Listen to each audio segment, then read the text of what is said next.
We are going to do lesson 12-8, where it is exactly what we have been doing, multiplying decimals. There's very little different that you're going to learn today for this lesson.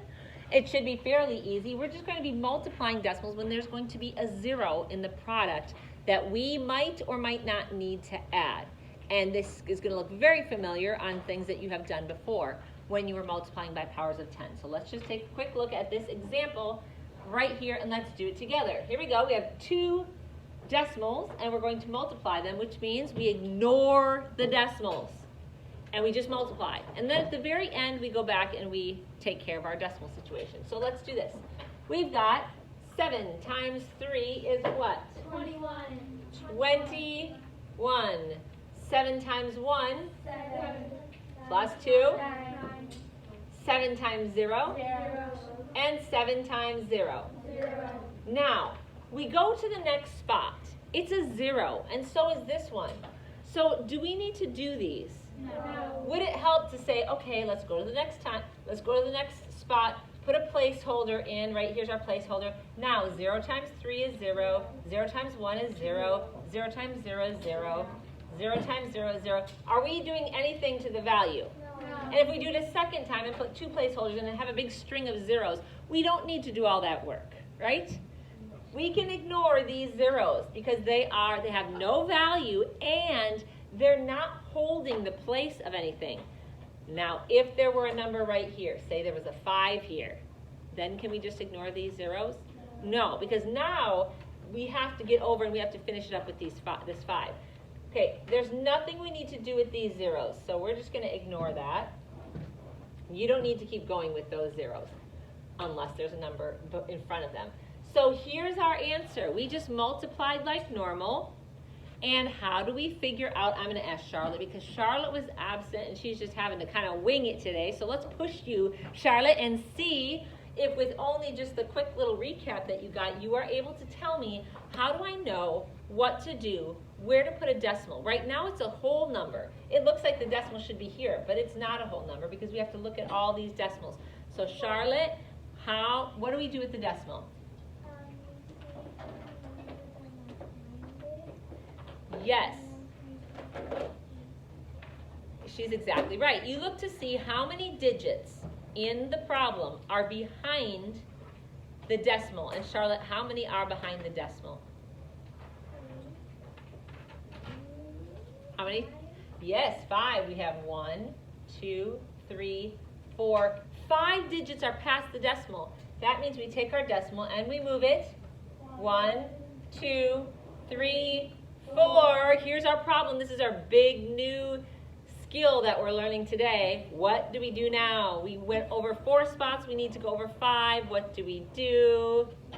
We add a 0 with Yes, ma'am. This 5th spot, the decimal is going to go here, and what do we have to fill in? a 0. There we go. And this isn't even our answer because we can never have a decimal with nothing in the ones place. If there is nothing in the ones place, we need to put a 0. There we go. Yeah. So we're just kind of learning how to multiply when there's a bunch of zeros in here. You don't need to keep going with these. You can just ignore them unless there's a number in front of it. Then we need to keep going place over.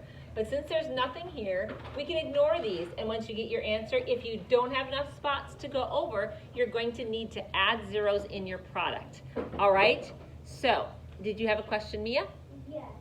Why can't, if we have like a 5 in that place, why can't we just get the zeros because they won't change the year? Okay. So, here is her question. It's a good question. She said, now this is off task of our lesson. So let me actually, if you want to check out here, you can. But this is, watch what she asked. This doesn't have to do with what we're going to be doing today on your homework, but it's an important thing to know.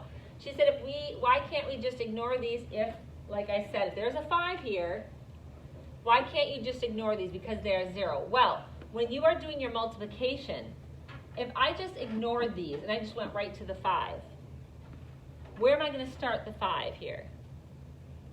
You know, I started the 7 here. Right here, Well, it's got to be 3 zeros.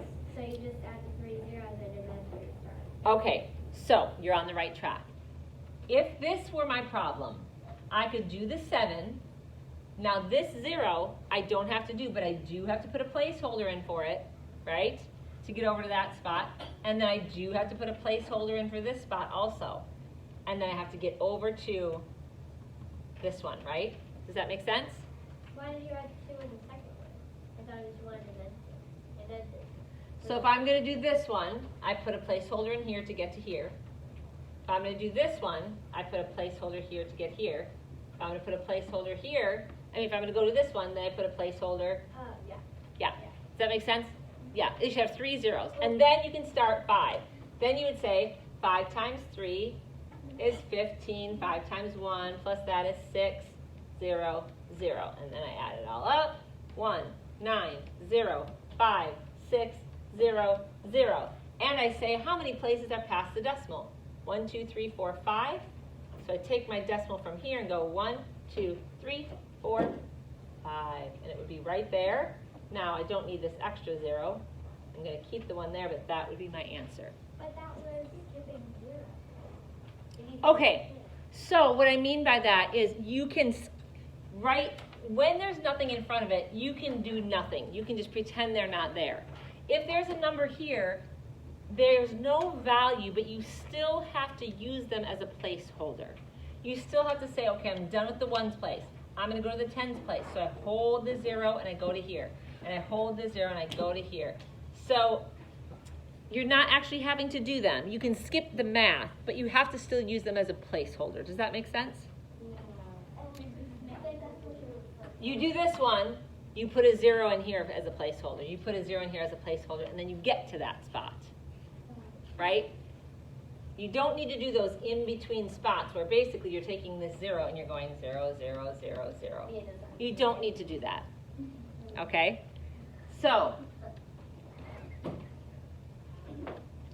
all right, we will do a few of these as a class together, and just to make sure that you know them. But let's pause on that for a moment.